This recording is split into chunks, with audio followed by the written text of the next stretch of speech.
ಒಮ್ಮೆ ಗುರುವಾಯೂರು ಕೃಷ್ಣನ ದೇವಸ್ಥಾನದಲ್ಲಿ ಜೇಸುದಾಸ್ ಅವರನ್ನು ಒಳಗೆ ಬಿಡಲಿಲ್ಲ. ಬಾಲಮುರಳಿ ಕೃಷ್ಣ ಅವ್ರದ್ದು ತಾರಕಸ್ಥಾಯಿ, ಜೇಸುದಾಸ್ ಅವ್ರದ್ದು ಮಂದ್ರಸ್ಥಾಯಿ.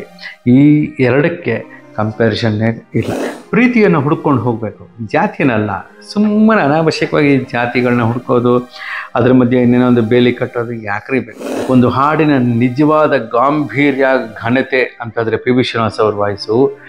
ಒಂದು ಹಾಡಿನ ಪಾಂಡಿತ್ಯ ಅಂತಂದರೆ ಬಾಲಮುರಳಿ ಕೃಷ್ಣ ಅವ್ರ ವಾಯ್ಸು. ಒಂದು ಹಾಡಿನಲ್ಲಿ ನೈಜತೆಯ ಒಂದು ನಮ್ಮತನ ಅಂತಂದರೆ ಡಾಕ್ಟರ್ ರಾಜ್ಕುಮಾರ್ ಸರ್ ವಾಯ್ಸು.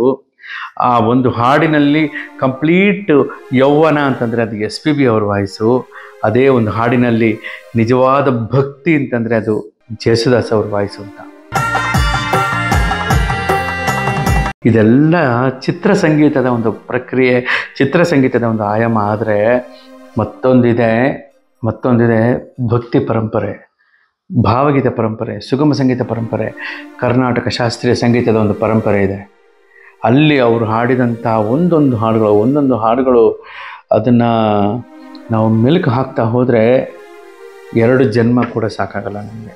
ಅಷ್ಟೊಂದು ಅದ್ಭುತ ಹಾಡುಗಳನ್ನ ಅವ್ರು ಹಾಡಿದ್ದಾರೆ. ಇವತ್ತಿಗೂ ಕೂಡ ವಾತಾಪಿ ಗಣಪತಿ ಪೂಜೆ ಅವರು ಹಾಡಿದರೆ ಆ ಹಂಸಧ್ವನಿ ರಾಗ ಹಾಗೆ ನಮ್ಮ ದೇಹದಲ್ಲಿರುವ ಎಲ್ಲ ನರನಾಡಿಗಳನ್ನು ಕಂಪಿಸ್ಬಿಡುತ್ತೆ. ಮಹಾಗಣಪತಿ ಹಾಡ್ತಾರೆ, ಆ ನಾಟ ರಾಗ ಹಂಗೆ ನಮ್ಮನ್ನು ಮೀಟು ಬಿಡುತ್ತೆ, ನಮ್ಮನ್ನು ಎಲ್ಲಿಗೋ ಕರ್ಕೊಂಡು ಕೂರಿಸ್ಬಿಡುತ್ತೆ, ಯಾವುದೋ ಒಂದು ಬೇರೆ ಲೋಕಕ್ಕೆ ಕರ್ಕೊಂಡು ಹೋಗ್ಬಿಡುತ್ತೆ. ಇದರ ಭಕ್ತಿಗೀತೆಗಳನ್ನ ಹಾಡಿ ಒಂದು ಕಡೆ ತಾಯಿ ಮೂಕಾಂಬಿಕೆಯ ಪರಮ ಭಕ್ತರಾಗಿ, ಇನ್ನೊಂದು ಕಡೆ ಗುರುವಾಯೂರು ಕೃಷ್ಣನ ಪರಮ ಭಕ್ತರಾಗಿ, ಇದರ ಮಧ್ಯದಲ್ಲಿ ಅಖಂಡ ಭಕ್ತಿಯನ್ನು ಇಡೀ ಜಗತ್ತಿಗೆ, ಯುಗಕ್ಕೆ ಬಾಚಿ ಕೊಟ್ಟಿದ್ದು ಅಯ್ಯಪ್ಪ ಸ್ವಾಮಿ ಭಕ್ತಿಗೀತೆಗಳಿಂದ. ಇವತ್ತಿಗೂ ಸ್ವಾಮಿ ಅಯ್ಯಪ್ಪನ ಭಕ್ತಿಗೀತೆಗಳಲ್ಲಿ ಮೇಲ್ಪಂಕ್ತಿಯಲ್ಲಿ ಬಂದು ನಿಲ್ಲುತ್ತೆ ಹರಿವರಾಸನಂ. ನನಗೆ ಗೊತ್ತಿದೆ, ನಾನು ತುಂಬ ಜನಗಳನ್ನು ನೋಡಿದ್ದೀನಿ, ತುಂಬ ಸಂದರ್ಭಗಳಲ್ಲಿ ನಾನು ಕಣ್ಣಾರೆ ನೋಡಿದ್ದೀನಿ, ಕಿವಿಯಾರೆ ಕೇಳಿದ್ದೀನಿ, ಅವರ ಅನುಭವಗಳನ್ನ ಅರ್ಥ ಮಾಡ್ಕೊಂಡಿದ್ದೀನಿ. ಜೇಸುದಾಸ್ ಅವರು ಹಾಡಿರುವಂಥ ಒಂದು ಹರಿವರಾಸನಂ ಹಾಡನ್ನು ಸತತವಾಗಿ 28 ಸತಿ ಕೇಳಿಬಿಟ್ರೆ ಅವನಿಗೆ ಎಂಥ ಕಾಯಿಲೆ ಇದ್ದರೂ ಕೂಡ ಅದು ವಾಸಿ ಆಗಿಬಿಡುತ್ತೆ. ಆ ಮಟ್ಟಕ್ಕೆ ಧ್ವನಿ, ಆ ಮಟ್ಟಕ್ಕೆ ಆ ನಾದ, ಆ ಭಕ್ತಿ ಅದು ಎಲ್ಲೂ ಸಿಗೋಕ್ಕೆ ಸಾಧ್ಯವೇ ಇಲ್ಲ. ಗಾನ ಶಾರದೆ ಭಾರತ ರತ್ನ MS ಸುಬ್ಬಲಕ್ಷ್ಮಿ ಅವರ ಧ್ವನಿ, ವೆಂಕಟೇಶ್ವರ ಸುಪ್ರಭಾತ ಹೇಗೆ ತಿರುಪತಿಯ ತಿಮ್ಮಪ್ಪನ ಸನ್ನಿಧಿಯಲ್ಲಿ ಪ್ರತಿ ಮುಂಜಾನೆ ಪ್ರಸರಣ ಆಗುತ್ತೋ, ಹಾಗೆಯೇ ಸ್ವಾಮಿ ಅಯ್ಯಪ್ಪನ ಸನ್ನಿಧಿ ಶಬರಿಮಲೆಯಲ್ಲಿ ಪ್ರತಿ ಸಂಜೆ ಜೇಸುದಾಸ್ ಅವರ ಹರಿವರಾಸನಂ ಪ್ರಸರಣ ಆಗುತ್ತೆ. ಇವರ ಧ್ವನಿಗಳು ಅಂಥ ದೈವ ಸನ್ನಿಧಿಗಳಲ್ಲಿ ಸದಾ ಅಲೆಗಳಾಗಿ, ತರಂಗಗಳಾಗಿ, ಲಹರಿಗಳಾಗಿ ಸುತ್ತಾ ಇದೆ ಅಂತಂದರೆ ಅದು ಕೇಳುಗರ ಪುಣ್ಯನೂ ಹೌದು, ಇವರೆಲ್ಲರೂ ದೈವಾಂಶ ಸಂಭೂತರೂ ಹೌದು. ಇದನ್ನು ನಾವು ಒಂದು ವೇದಿಕೆಯಲ್ಲಿ ನಾನು ಮಾತಾಡ್ತಾ ಹೇಳ್ತಾ ಇದ್ದೆ. ಒಂದು ಹಾಡಿನ ನಿಜವಾದ ಗಾಂಭೀರ್ಯ, ಘನತೆ ಅಂತಂದರೆ ಪಿ ಬಿ ಶ್ರೀನಿವಾಸ್ ಅವ್ರ ವಾಯ್ಸು. ಒಂದು ಹಾಡಿನ ಪಾಂಡಿತ್ಯ ಅಂತಂದರೆ ಬಾಲಮುರಳಿ ಕೃಷ್ಣ ಅವ್ರ ವಾಯ್ಸು. ಒಂದು ಹಾಡಿನಲ್ಲಿ ನೈಜತೆಯ ಒಂದು ನಮ್ಮತನ ಅಂತಂದರೆ ಡಾಕ್ಟರ್ ರಾಜ್ಕುಮಾರ್ ಸರ್ ವಾಯ್ಸು. ಆ ಒಂದು ಹಾಡಿನಲ್ಲಿ ಕಂಪ್ಲೀಟ್ ಯೌವನ ಅಂತಂದರೆ ಅದು ಎಸ್ ಪಿ ಬಿ ಅವ್ರ ವಾಯ್ಸು. ಅದೇ ಒಂದು ಹಾಡಿನಲ್ಲಿ ನಿಜವಾದ ಭಕ್ತಿ ಅಂತಂದರೆ ಅದು ಜೇಸುದಾಸ್ ಅವ್ರ ವಾಯ್ಸು ಅಂತ. ಯಾಕೆಂದರೆ ಎಲ್ಲರೂ ಎಲ್ಲ ಥರನೂ ಹಾಡ್ತಾರೆ, ಆದರೆ ವಿಶೇಷಣಗಳು ಅಂತ ಬಂದಾಗ ಇದು ಜೇಸುದಾಸ್ ಅವರ ಹಾಡುಗಳಲ್ಲಿ ಭಕ್ತಿ ಪ್ರಾಧಾನ್ಯ ಆಗುತ್ತೆ. ಆ ನಾದ ಗಾಂಭೀರ್ಯತೆ ಆ ರೀತಿ ಇರುತ್ತೆ. ಅವರ ಹರಿವರಾಸನಂ ಹಾಡು ಇವತ್ತಿಗೂ ಯಾವತ್ತಿಗೂ ಆ ಅಯ್ಯಪ್ಪ ಸ್ವಾಮಿಯನ್ನು ಆ ತೊಟ್ಟಿಲು ತೂಗ್ತಾನೇ ಇರುತ್ತೆ, ಜೋಲಿ ಹಾಡ್ತಾನೆ ಇರುತ್ತೆ. ಇಂಥ ಮಹಾನುಭಾವ ಸಿನಿಮಾ ಹಾಡುಗಳಲ್ಲೂ ಸೈ, ಕರ್ನಾಟಕ ಶಾಸ್ತ್ರೀಯ ಸಂಗೀತದಲ್ಲಿ ಸೈ, ಭಕ್ತಿ ಪರಂಪರೆಯಲ್ಲೂ ಸೈ. ನಾನು ಒಂದನ್ನು ಅಬ್ಸರ್ವ್ ಮಾಡ್ತಾಯಿದ್ದೆ, ಬಾಲಮುರಳಿ ಕೃಷ್ಣ ಸರ್ನ ಕೆಲವು ಸರಿ ಭೇಟಿಯಾದಾಗ, ಅದೇ ಸಂದರ್ಭಗಳಲ್ಲಿ ಜೇಸುದಾಸ್ ಅವ್ರನ್ನ ವೈಯಕ್ತಿಕವಾಗಿ ಭೇಟಿಯಾದಾಗ, ಸಿನಿಮಾ ಹಾಡುಗಳ ಹೊರತಾಗಿ ವೈಯಕ್ತಿಕವಾದಂಥ ಒಂದು ಸಂಬಂಧಗಳಲ್ಲಿ ಭೇಟಿಯಾದಾಗ, ಈ ತಾರಕದಲ್ಲಿ ಹಾಡುವಂಥ ರಾಗಗಳ ಒಂದು ಉಚ್ಚಸ್ಥಾಯಿಯಲ್ಲಿ, ತಾರಕ ಸ್ಥಾಯಿಯಲ್ಲಿ ಹಾಡುವಂಥ ಒಂದು ಸಸ್ಟೈನ್ ಮಾಡುವಂಥ ಒಂದು ಆ ಗಮಕಗಳನ್ನು ಚೆಲ್ಲಿ ಕೊಡುವಂಥ ವಿಚಾರದಲ್ಲಿ ಬಾಲಮುರಳಿ ಕೃಷ್ಣ ಅವರು ಎತ್ತಿದ ಕೈ ಬೇರೆ ಯಾರೂ ಆ ಲೆವೆಲ್ಗಿಲ್ಲ. ಅದೇ ಒಂದು ಮಂದ್ರಸ್ಥಾಯಿಲಿ ಹಾಡುವಂಥ ಒಂದು ಗಾಂಭೀರ್ಯವಾದ ಒಂದು ಧ್ವನಿಯ ವೇವ್ಸ್ನ ಕ್ರಿಯೇಟ್ ಮಾಡುವಂಥ ಯಾವುದಾದ್ರು ಒಂದು ಪಕ್ಷಿಗಳ ಮುಂದೆ ಇವರು ಹಾಡಿದ್ರೆ ಪಕ್ಷಿಗಳು ಮೌನವಾಗಿಬಿಡುತ್ತೆ, ಎಲೆಗಳೆಲ್ಲ ಮಾತಾಡೋಕ್ಕೆ ಶುರು ಆಗಿಬಿಡುತ್ತೆ. ಆ ಥರ ಮಳೆ ಹನಿಗಳು ಹಂಗೆ ಉದುರೋಕ್ಕೆ ಶುರು ಆಗಿಬಿಡುತ್ತೆ, ಸಿಂಚನಗಳು ಶುರು ಆಗಿಬಿಡುತ್ತೆ. ಅಂಥ ಧ್ವನಿಯ ವೈಬ್ರೇಷನ್ ಜೇಸುದಾಸ್ ಅವರು ಮಂದ್ರಸ್ಥಾಯಿಲಿ ಹಾಡುವಾಗ ಇರುತ್ತೆ. ಬಾಲಮುರಳಿ ಕೃಷ್ಣ ಅವ್ರದ್ದು ತಾರಕಸ್ಥಾಯಿ, ಜೇಸುದಾಸ್ ಅವ್ರದ್ದು ಮಂದ್ರಸ್ಥಾಯಿ. ಈ ಎರಡಕ್ಕೆ ಕಂಪ್ಯಾರಿಸನ್ನೇ ಇಲ್ಲ ಯಾವತ್ತಿಗೂ. ಅಷ್ಟು ಅದ್ಭುತವಾದಂಥ ಧ್ವನಿಯ ಒಂದು ಬೇಸ್ ಜೇಸುದಾಸ್ ಅವರ ಹತ್ರ ಇದೆ. ಹಾಗಿರೋದ್ರಿಂದಲೇ ಅವರ ಹಾಡುಗಳು ಅದು ಬೇರೆದೇ ಒಂದು ಸ್ಟೈಲಿರುತ್ತೆ. ಅದಕ್ಕೆ ಯಾವುದೇ ಮ್ಯೂಸಿಕ್ ವಾದ್ಯಗಳೇ ಬೇಕಾಗಿಲ್ಲ, ಬರೀ ಒಂದು ಸಾಲು ಅವ್ರು ಹಾಡಿದ್ರು ಸಾಕು, ಇದು ಬೇರೆ ಲೆವೆಲಲ್ಲಿ ಹೋಗಿ ನಿಂತ್ಕೊಂಡ್ಬಿಡ್ತಾರೆ. ಅಂಥ ಗಾಯಕರು ಸಿನಿಮಾಗಳಲ್ಲಿ ನಮ್ಮ ಹಾಡುಗಳನ್ನು ಹಾಡೋದು, ನಾವು ಬರೆದಂಥ ಹಾಡುಗಳನ್ನು ಹಾಡಿ ಆ ಹಾಡಿನ ಮೆಚ್ಚಿ ಹರಿಸೋದು, ಎಷ್ಟೋ ಸರಿ ತನ್ನ ಸಂಭಾವನೆ ಕೂಡ ಬೇಡ ಅಂತ ಹೇಳಿ ಹಾರೈಸಿ ಹೋಗೋದು, ಇವೆಲ್ಲವೂ ಕೂಡ ನೋಡಿದಾಗ ಈ ಮನುಷ್ಯ ಬೇರೆ ಮನುಷ್ಯರ ಥರ ಅಲ್ಲ, ಅಥವಾ ಈ ಮನುಷ್ಯನ ಥರ ಬೇರೆ ಯಾವ ಮನುಷ್ಯನೂ ಇಲ್ಲ ಅಂತ ಅನಿಸುತ್ತೆ. ಸಾವಿರಾರು ಸಂಖ್ಯೆಯ ಲೆಕ್ಕವಿಲ್ಲದಷ್ಟು ಹಾಡುಗಳನ್ನ ಜೇಸುದಾಸ್ ಅವರು ಹಾಡಿದಾರಲ್ಲ, ಅದರಲ್ಲಿ ಎಲ್ಲಾದರೂ ಒಂದು ಕಡೆ ನಿಮಗೆ ತಾನು ಯಾವುದೋ ಒಂದು ವಿಚಾರಕ್ಕೆ, ಒಂದು ಪಂಗಡಕ್ಕೆ, ಒಂದು ಮತಕ್ಕೆ ಸೀಮಿತವಾಗಿದ್ದೀವಿ ಅಂತ ಅನ್ಸುತ್ತಾ? ಒಂದು ಸತಿ ಒಬ್ಬರು ಕೇಳಿದ್ರು, ಹೌದು ಜೇಸುದಾಸ್ ಅವರು ಮತ ಬೇರೆ ಅಲ್ವಾ, ಅವ್ರ ಧರ್ಮ ಬೇರೆ ಅಲ್ವಾ, ಕ್ರಿಶ್ಚಿಯನ್ ಅಲ್ವಾ ಅವರು, ಕ್ರೈಸ್ತರಲ್ವ ಅವರು, ಮತ್ತು ನಮ್ಮ ಮೂಕಾಂಬಿಕಾ ಅಯ್ಯಪ್ಪ ಸಾಂಗ್ಸ್ ಎಲ್ಲ ಅವ್ರು ಹಾಡ್ತಿರ್ತಾರೆ, ಯಾವಾಗಲೂ ಹೀಗೆ ಇರ್ತಾರಲ್ಲ, ಅವರು ಯಾವ ಜಾತಿ ಅಂತ. ನಿಮ್ಗೆ ಯಾಕ್ರಿ ಬೇಕು ಒಬ್ಬ ಜಾತಿ? ಕಲಾವಿದನಿಗೆ ಜಾತಿ ಬೇಕಾ? ಒಬ್ಬ ಗಂಧರ್ವನಿಗೆ ಜಾತಿ ಬೇಕಾ? ಗಾಳಿಗೆ ಜಾತಿ ಬೇಕಾ? ನೀರಿಗೆ ಜಾತಿ ಬೇಕಾ? ಬೆಳಕಿಗೆ ಜಾತಿ ಬೇಕಾ? ಸೂರ್ಯ ಜಾತಿ ನೋಡಿದ್ರೆ ನೀವು ಓಡಾಡೋಕ್ಕಾಗತ್ತಾ? ಗಾಳಿ ಜಾತಿ ನೋಡಿದ್ರೆ ಓಡಾಡೋಕ್ಕಾಗತ್ತಾ? ಅಂತ 1000 ವರ್ಷ ಮುಂಚೆನೇ ಜಾತಿಯ ಬಗ್ಗೆ ಸಾರಿ ಎಲ್ಲರೂ ಒಂದೇ ಕಂಡ್ರಯ್ಯ ಅಂತ ಹೇಳಿದವರು ಬಸವಣ್ಣವರು, ಪುರಂದರದಾಸರು, ಕನಕದಾಸರು, ಹಿರಿಯರು, ತ್ಯಾಗರಾಜರು ಎಲ್ಲ ಹೇಳಿದ್ದಾರೆ. ಆದರೂ ಕೂಡ ಜೇಸುದಾಸ್ ಅವರು ಯಾವ ಜಾತಿ ಅಂತ ಕೇಳಿದ್ರು. ನಾನು ನಿಮ್ಗೆ ಯಾಕೆ ಸೇರಬೇಕು? ಅವ್ರು ಹಾಡು ಕೇಳ್ತಿದ್ದೀರಲ್ಲ, ಸಂತೋಷ ಪಡ್ತಿದ್ದೀರಲ್ಲ, ಅದು ಅವರು ಸಂತೋಷದ ಜಾತಿ, ಆರೋಗ್ಯದ ಜಾತಿ, ಮಾನವತಾ ಜಾತಿ, ಸಂಗೀತದ ಜಾತಿ, ಸ್ವರ ಜಾತಿ. ಜೇಸುದಾಸ್ ಅವರು ಸ್ವರಗಳ ಜಾತಿ, ಸಂಗೀತದ ಜಾತಿ. ಇನ್ಯಾವ ಜಾತಿನೂ ಇಲ್ಲಿ ತರಬೇಡಿ ಸ್ವಾಮಿ. ಅವ್ರಿಗೆ ಅರ್ಥ ಆಯಿತು ಅಂತ ಅನಿಸುತ್ತೆ, ಅರ್ಥ ಆಗಿದ್ರೆ ಒಳ್ಳೆಯದು. ಯಾಕೆಂದರೆ ನಾವು ಯಾವುದ್ರಲ್ಲಾದರೂ ಪ್ರೀತಿಯನ್ನು ಹುಡ್ಕೊಂಡು ಹೋಗಬೇಕು, ಜಾತಿಯನ್ನಲ್ಲ. ಸುಮ್ಮನೆ ಅನಾವಶ್ಯಕವಾಗಿ ಜಾತಿಗಳನ್ನ ಹುಡ್ಕೋದು, ಅದ್ರ ಮಧ್ಯೆ ಇನ್ನೇನೋ ಒಂದು ಬೇಲಿ ಕಟ್ಟೋದು ಯಾಕ್ರಿ ಬೇಕು? ಈ ಜಾತಿ ಬೇಲಿ ಅನ್ನೋದು ಬಿಟ್ಬಿಟ್ಟು ಪ್ರೀತಿ ಲಾಲಿ ಅನ್ನೋದು ಇಟ್ಕೊಂಡ್ರೆ ಜೀವನ ಪೂರ್ತಿ ಅದ್ಭುತವಾಗಿರುತ್ತೆ. ಅದು ಯಾವಾಗ ಅರ್ಥ ಆಗುತ್ತೋ ಮನುಷ್ಯನಿಗೆ ಅರ್ಧ ಪ್ರಾಬ್ಲಮೇ ಸಾಲ್ವ್ ಆಗುತ್ತೆ. ಈ ವಿಚಾರಗಳು ಅಂತ ಬಂದಾಗ ಒಮ್ಮೆ ಗುರುವಾಯೂರು ಕೃಷ್ಣನ ದೇವಸ್ಥಾನದಲ್ಲಿ ಜೇಸುದಾಸ್ ಅವರನ್ನ ಒಳಗೆ ಬಿಡಲಿಲ್ಲ, ದೇವಸ್ಥಾನದ ಒಳಗಡೆ ಅವ್ರು ಬಿಟ್ಕೊಳ್ಳಿಲ್ಲ. ಅವರು ಕಾರಣ ಬಂದಿದ್ದು ಇದೇ ವಿಷಯ, ಇದೇ ಕ್ಲೀಶೆ, ಇದೇ ಜಾತಿ ವಿಷಯನೇ. ಅವ್ರನ್ನೊಳಗೆ ಬಿಡಲೇ ಇಲ್ಲ. ಬಟ್ ಅವ್ರು ಎಷ್ಟು ನೊಂದ್ಕೊಂಡ್ರು ಪಾಪ. ದೇವಸ್ಥಾನದ ಹೊರಭಾಗದಲ್ಲಿ ಕೂತ್ಕೊಂಡು, ಅವತ್ತು ಮಳೆನೂ ಬರ್ತಿತ್ತಂತೆ, ದೇವಸ್ಥಾನದ ಹೊರಭಾಗದಲ್ಲಿ ಕೂತ್ಕೊಂಡು ಕೃಷ್ಣನ ಮೇಲೆ ಹಾಡಿದ್ದಾರೆ.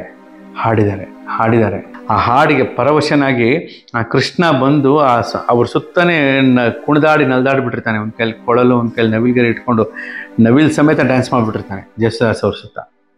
ಎಲ್ಲೋ ಒಂದು ಕಡೆ 4 ಗೋಡೆ ಮಧ್ಯದಲ್ಲಿ ಗರ್ಭಗುಡಿ ಅಂತ ಮಾಡಿ ಭಗವಂತ ಅಂತ ಹೇಳಿ ದೇವ್ರಂತ ಅಲ್ಲಿ ಕೂರಿಸಿ ಅಲ್ಲಿ ಯಾರನ್ನೂ ಬಿಡಲ್ಲ ಅನ್ನುವ ರೀತಿ ಒಂದು ಭಾವನೆ ಆವತ್ತಿನ ದಿವಸ ಅಲ್ಲಿದ್ದಂಥ ಜನಗಳ ಮನಸ್ಥಿತಿಯಲ್ಲಿ ಇದ್ದಿದ್ದು.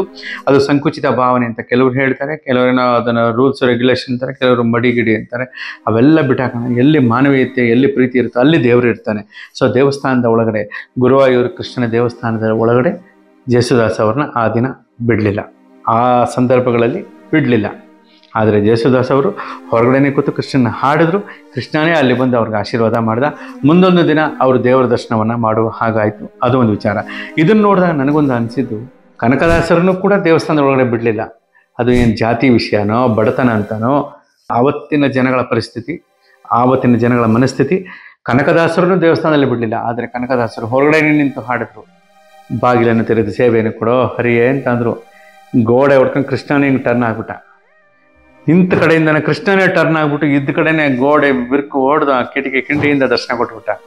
ಹಾಗೆ ಕನಕದಾಸರ ಆ ಭಕ್ತಿಗೆ ಕೃಷ್ಣನೇ ಹಿಂದಿರುಗಿ ಗೋಡೆ ಹೊಡೆದು ದರ್ಶನ ಕೊಟ್ಟ ಉಡುಪಿಯಲ್ಲಿ. ಯೇಸುದಾಸರವರ ಈ ಭಕ್ತಿಗೆ ಗುರುವಾಯೂರು ಕೃಷ್ಣ ಅವರಿದ್ದಲ್ಲಿಗೆ ಬಂದು ದರ್ಶನ ಕೊಟ್ಟ. ಕನಕದಾಸರಿಗೆ ಉಡುಪಿಯ ಆ ಕೃಷ್ಣ ತೋರಿಸಿದಂತಹ ಸಾಕ್ಷಾತ್ಕಾರ, ಯೇಸುದಾಸರವರಿಗೆ ಗುರುವಾಯೂರಿನ ಈ ಕೃಷ್ಣ ತೋರಿಸಿದಂತಹ ಸಾಕ್ಷಾತ್ಕಾರ. ಇಲ್ಲೇ ಅರ್ಥ ಮಾಡ್ಕೋಬೇಕು, ಕೃಷ್ಣನಿಗೆ ಜಾತಿಯೇ ಇಲ್ಲ, ಹಾಗೆಯೇ ಅವನ ಭಕ್ತರಿಗೂ ಜಾತಿ ಇಲ್ಲ. ದಯವಿಟ್ಟು ಜೇಸುದಾಸ್ ಅವರು ಅಂತಲ್ಲ, ಪ್ರತಿಯೊಬ್ಬರಿಗೂ ಹೇಳೋದಿಷ್ಟೇ, ಪ್ರೀತಿಯಲ್ಲಿ ದೇವರನ್ನ ಕಾಣಿ, ಜಾತಿಯಲ್ಲಿ ಬೇಡ.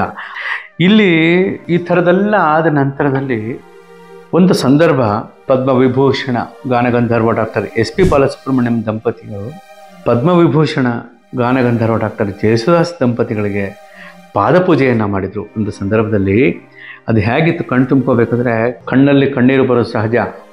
ಕಣ್ಣಲ್ಲಿ ಕಣ್ಣೀರು ಬರೋ ಸಹಜ, ಆದರೆ ಕಣ್ಣಲ್ಲಿ ಪನ್ನೀರು ಬರುತ್ತೆ.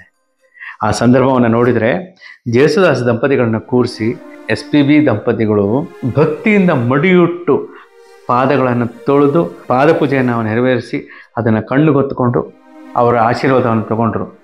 ಅಂದರೆ ಗುರು ಸಮಾನವಾಗಿ ಭಾವಿಸಿ SPB ಅವರು ಜೇಸುದಾಸ್ನ ಗುರು ಸಮಾನವಾಗಿ ಭಾವಿಸಿ ಪೂಜಿಸಿದರು ಅಂತಂದಾಗ ಅದು ತೋರಿಕೆ ಅಲ್ಲ, ಅಲ್ಲಿ ಜಾತಿ ಬರಲೇ ಇಲ್ಲ, ಬೇರೆ ಏನೋ ಇದೆ. ಅವೆಲ್ಲ ನೋಡುವಾಗ ಅನಿಸುತ್ತೆ, ಯಾವತ್ತೋ ಒಂದಿನ ನನಗೂ ಒಂದು ಅವಕಾಶ ಸಿಕ್ಕಿತ್ತು KS ನರಸಿಂಹಸ್ವಾಮಿ ದಂಪತಿಗಳಿಗೆ ಹಾಲಿನಲ್ಲಿ ಕಾಲು ತೊಳೆದು ಇದೇ ಪ್ರೇಮಿಗಳ ದಿನ ನೆನೆಸ್ಕೊಳ್ತೀನಿ. ಏನಂದರೆ ನಾನೇನೋ ಅವ್ರ ಪಾದಪೂಜೆ ಮಾಡಿದೆ ಅನ್ನೋ ಒಂದು ವಿಚಾರಕ್ಕಲ್ಲ, ಅವ್ರ ಪಾದಗಳನ್ನು ಸೋಕಿ ಮುಟ್ಟಿ ಕಣ್ಣು ಹೊತ್ಕೊಂಡಿದ್ದು ನನಗೆ ಈಗಲೂ ನೆನಪಿದೆ. ಆ ಸ್ಪರ್ಶ ಇದೆ, ನರಸಿಂಹಸ್ವಾಮಿ ದಂಪತಿಗಳ ಪಾದ ಮುಟ್ಟಿದ್ದು ನನಗೀಗಲೂ ಆ ಸ್ಪರ್ಶದ ನೆನಪಿದೆ. ಇದನ್ನೇ SPB ಅವರು ಎಷ್ಟೋ ಸರಿ ಹೇಳಿದ್ದಾರೆ, ಜೇಸುದಾಸ್ ಅವರ ದಂಪತಿ ಪಾದ ಮುಟ್ಟಿದ್ದು ನನಗೀಗಲೂ ನೆನಪಿದೆಪ್ಪ ನನಗೆ ಅಂತ ಅನೇಕ ಸತಿ ಹೇಳಿದರು ಅವರು. ಜೇಸುದಾಸ್ ಅವರು ಕನ್ನಡ, ತಮಿಳು, ತೆಲುಗು, ಮಲಯಾಳಿ, ಬೆಂಗಾಲಿ, ಒರಿಯಾ, ಅರೇಬಿಕ್ಕು, ರಷ್ಯನ್ನು, ಇಂಗ್ಲೀಷು ಎಲ್ಲ ಭಾಷೆಗಳಲ್ಲಿ ಸುಮಾರು 13ಕ್ಕೂ ಹೆಚ್ಚು ಭಾಷೆಗಳಲ್ಲಿ ಹಾಡನ್ನು ಹಾಡಿದ್ದಾರೆ. 50,000 ಹಾಡುಗಳನ್ನ ಹಾಡಿದ್ದಾರೆ. ಆವತ್ತಿನ ದಿವಸನೇ ಇವರು 13 ಚಿತ್ರಗಳಲ್ಲಿ ಇವರು ನಟಿಸಿದ್ರು, ಕಾಣಿಸ್ಕೊಂಡಿದ್ರು. ಅಲ್ಲಲ್ಲಿ ಇವತ್ತಿಗೆ ಸುಮಾರು 84 ವಯಸ್ಸು ಜೇಸುದಾಸ್ ಅವರಿಗೆ. ಅವರ ಮಾತೃಭಾಷೆಯಾದ ಮಲಯಾಳಂನಲ್ಲಿ ಕೇವಲ ಅದೊಂದು ಭಾಷೆಯಲ್ಲದೆ 24 ಸರ್ತಿ ರಾಜ್ಯ ಪ್ರಶಸ್ತಿಯನ್ನು ತಗೊಂಡಿದ್ದಾರೆ. ಇನ್ನು ತೆಲುಗುನಲ್ಲಿ, ಬೆಂಗಾಲಿಯಲ್ಲಿ ಈ ಥರ ಎಲ್ಲ ತಲಾ 4 ರಾಜ್ಯ ಪ್ರಶಸ್ತಿಗಳನ್ನ ತಗೊಂಡಿದ್ದಾರೆ. 8 ಸರ್ತಿ ರಾಷ್ಟ್ರ ಪ್ರಶಸ್ತಿಯನ್ನು ತಗೊಂಡಿದ್ದಾರೆ ಅತ್ಯುತ್ತಮ ಗಾಯಕರಾಗಿ. ಎಣಸಕ್ಕೂ ಕಷ್ಟ ಆಗುವಷ್ಟು ಸರ್ತಿ ಗೌರವ ಡಾಕ್ಟರೇಟ್ ಪದವಿಯನ್ನು ಪಡ್ಕೊಂಡಿದ್ದಾರೆ. ಪದ್ಮಶ್ರೀ, ಪದ್ಮಭೂಷಣ, ಪದ್ಮವಿಭೂಷಣ, ಒಂದು ಸ್ಟೆಪ್ಪು ಭಾರತ ರತ್ನ. ಇಡೀ ಭಾರತಕ್ಕೆ ರತ್ನ ಅವರು. ಇವ್ರಿಗೆ ಭಾರತ ರತ್ನ ಕೊಡೋದು ಭಾರತ ರತ್ನಕ್ಕೆ ಒಂದು ಹೆಮ್ಮೆ, ಒಂದು ಹಿರಿಮೆ, ಒಂದು ಗರಿಮೆ. ಅವರು ಸಂಗೀತ ಕಲಿಯೋದಕ್ಕೋಸ್ಕರ ಒಂದು ಕಾಲೇಜಿಗೆ ಸೇರಿಕೊಂಡಾಗ ಫೀಸ್ ಕಟ್ಟೋದಕ್ಕೆ ಕೂಡ ಅವ್ರಿಗೆ ಕಷ್ಟ ಆಗಿ ಅಲ್ಲಿಂದ ಅವರು ಮಧ್ಯಕ್ಕೆ ಹೊರಗಡೆ ಬಂದು ಆಮೇಲೆ ಬೇರೆ ಯಾರ್ದೋ ಒಂದು ನೆರವಿನ ಮೂಲಕ ಮತ್ತೊಂದು ಕಡೆ ಹೋಗಿ ಸಂಗೀತವನ್ನು ಕಲಿತಿದ್ದಂಥ ಉದಾಹರಣೆಗಳನ್ನ ತುಂಬ ಸತಿ ಹೇಳಿದ್ದಾರೆ. ಈ ಥರ ಎಲ್ಲ ಸಾಕಷ್ಟು ಆಗಿರುತ್ತೆ ಸಾಧಕರ ಜೀವನದಲ್ಲಿ, ಇಂಥದ್ದೆಲ್ಲ ಸಹಜ. ಆದರೆ ಅದು ಇವ್ರಿಗೂ ಹಂಗಾಗಿದೆ ಅಂತ ಅಂದಾಗ ಒಂಥರ ಏನಪ್ಪ ಇದು ಹೀಗೇನ, ಈ ರೂಟಲ್ಲೇ ಬರಬೇಕಾ, ಅದು ಈ ರೂಟಲ್ಲೇ ಸಾಗಬೇಕಾ ಎಲ್ಲರೂ ಅಂತ ಅನಿಸುತ್ತೆ. ಬಟ್ ಅದನ್ನೆಲ್ಲ ಸಹಿಸ್ಕೊಂಡು ಆ ಸಂಗೀತವನ್ನು, ಆ ಕಲೆಯನ್ನು ಕಲಿಯೋ ನಿಟ್ಟಿನಲ್ಲಿ ಅವರು ಬಂದು ಬಂದು ಬಂದು ಬಂದು ಇನ್ನೂ ಕಲಿತಾ ಇದ್ದಾರೆ, ಇನ್ನೂ ಪ್ರಾಕ್ಟೀಸ್ ಮಾಡ್ತಾನೆ ಇರ್ತಾರೆ ಅಂತಂದರೆ ಅದು ಬಹಳ ದೊಡ್ಡ ಪಾಠ. ಇತ್ತೀಚೆಗೆ ನಾನು ಭೇಟಿಯಾದಾಗಲೂ ಕೂಡ ಅವರು ಪ್ರಾಕ್ಟೀಸ್ ಮಾಡಿ ಕೂತಿದ್ರಂತೆ ಮನೆಯಲ್ಲಿ. ಈಗಲೂ ಪ್ರಾಕ್ಟೀಸ್ 50,000 ಹಾಡು ಆದಮೇಲೂ ಕೂಡ ಅದನ್ನು ಪ್ರಾಕ್ಟೀಸ್ ಮಾಡಿ ಕೂತಿದ್ದಾರೆ. ಪ್ರಾಕ್ಟೀಸ್ ಹೆಂಗೆ ಅಂತಂದರೆ ಬರೀ ಸಸ್ಟೈನ್ ನೋಟ್ಸ್ ಅಷ್ಟೇ ಪ್ರಾಕ್ಟೀಸ್ ಮಾಡಿದ್ರಂತೆ. ಹಂಗೆ ಇಟ್ಟುದ್ದ 1.5 ನಿಮಿಷ 2 ನಿಮಿಷ ಪ್ರಾಕ್ಟೀಸ್, ಮತ್ತು ಒಂದೊಂದೇ ಸ್ವರ, ಈ ಥರ ಒಂದೊಂದು ಸ್ವರಗಳನ್ನು ಕೂಡ ಪ್ರಾಕ್ಟೀಸ್ ಮಾಡಿ ಮಾಡಿ ಮಾಡಿ ಮಾಡಿ ಮಾಡಿ ಆ ಧ್ವನಿಯಲ್ಲಿ ಎಲ್ಲ ದೇವತೆಗಳು ಬಂದು ಕೂತ್ಬಿಟ್ಟಿದ್ದಾರೆ. ಆ ಥರ ಪ್ರಾಕ್ಟೀಸಲ್ಲಿ ಅವರು ಇರೋದ್ರಿಂದಲೇ ಇವತ್ತಿಗೂ ಯಾವತ್ತಿಗೂ ಅವರು ಎವರ್ಗ್ರೀನ್ ಆಗಿರ್ತಾರೆ. ಇತ್ತೀಚೆಗೆ ಅವರು ತಮ್ಮ ಮತ ಮತ್ತು ಧರ್ಮವನ್ನು ಬದಲಾಯಿಸಿಕೊಂಡು ಅವರು ಕ್ರೈಸ್ತ ಮತದಿಂದ ಹಿಂದೂ ಧರ್ಮಕ್ಕೆ ಅವರು ಪರಿವರ್ತನೆಗೊಂಡರು ಅಂತ ಒಂದು ಸುದ್ದಿ ಎಲ್ಲ ಕಡೆ ಬಂತು. ಬಟ್ ನನಗೇನು ಅನ್ಸುತ್ತೆ ಗೊತ್ತಾ, ಅವರು ಹುಟ್ಟುವಾಗಲೇ ದೇವರ ಜಾತಿ, ಹುಟ್ಟುವಾಗಲೇ ಪ್ರೀತಿಯ ಮತ, ಹುಟ್ಟುವಾಗಲೇ ಮಾನವ ಧರ್ಮ ಇಟ್ಕೊಂಡ್ಬಂದಂಥವರು. ಅವ್ರಿಗೆ ಈ ಜಾತಿಗಳ ಬ್ಯಾರಿಕೇಡ್ಸ್ ಯಾವತ್ತೂ ಕೂಡ ಅವ್ರನ್ನ ಡಿಸ್ಟರ್ಬ್ ಮಾಡಿಲ್ಲ, ಡಿಸ್ಟರ್ಬ್ ಮಾಡೋದೂ ಇಲ್ಲ. ಯಾಕೆಂತಂದರೆ ಅವರು ಒಳಗಿರೋದು ನಿಜವಾದ ದೈವ ಕಲೆ. ಸದಾಕಾಲ ಜೇಸುದಾಸ್ ಅವ್ರಿಗೆ ನಮಸ್ಕಾರ ಮಾಡ್ತಾ ಅವ್ರ ಇಡೀ ಕುಟುಂಬಕ್ಕೆ ಭಗವಂತ ನೆಮ್ಮದಿ ಶಾಂತಿಯನ್ನು ಕೊಟ್ಟು ಕಾಪಾಡಲಿ ಅಂತ ಎಲ್ಲ ಕನ್ನಡಿಗರ ಪರವಾಗಿ ನಾನು ಪ್ರಾರ್ಥನೆ ಮಾಡ್ತಾಯಿದ್ದೀನಿ. ಪ್ರತಿಯೊಬ್ಬರಿಗೂ ಒಳ್ಳೆಯದಾಗಲಿ, ಪ್ರತಿಯೊಬ್ಬ ಕನ್ನಡಿಗರಿಗೂ ಒಳ್ಳೆಯದಾಗಲಿ. ಪ್ರತಿಯೊಬ್ಬ ಕನ್ನಡಿಗರಿಗೂ ಇರುವ ಆಸೆ ಜೇಸುದಾಸ್ ಅವರು ಹೆಚ್ಚೆಚ್ಚು ಕನ್ನಡ ಹಾಡುಗಳನ್ನ ಹಾಡಲಿ ಅಂತ. ಆತ್ಮೀಯರೇ, ಹಿತೈಷಿಗಳೇ, ನಿಮಗೆ ಈ ವಿಚಾರಗಳು, ಈ ಕಂಟೆಂಟ್ಗಳು ಇಷ್ಟ ಆಗಿದ್ದರೆ ನಿಮ್ಮ ಈ ಪ್ರೀತಿಯ ಪ್ರೇಮ ಕವಿ ಕೆ ಕಲ್ಯಾಣ್ ಯೂಟ್ಯೂಬ್ ಚಾನಲನ್ನು ಸಬ್ಸ್ಕ್ರೈಬ್ ಮಾಡ್ಕೊಳ್ಳಿ, ಲೈಕ್ ಮಾಡಿ, ಶೇರ್ ಮಾಡಿ, ಬೆಲ್ ಬಟನ್ ಒತ್ತಿ. ನಿಮ್ಮ ಪ್ರೀತಿಯ ಕಾಮೆಂಟ್ಗಳನ್ನು ಕೆಳಗಡೆ ಬರೀರಿ. ಸದಾ ನಿಮ್ಮ ಪ್ರೀತಿ ನಮ್ಮ ತಲೆ ಮೇಲೆ. ನಮಸ್ಕಾರ.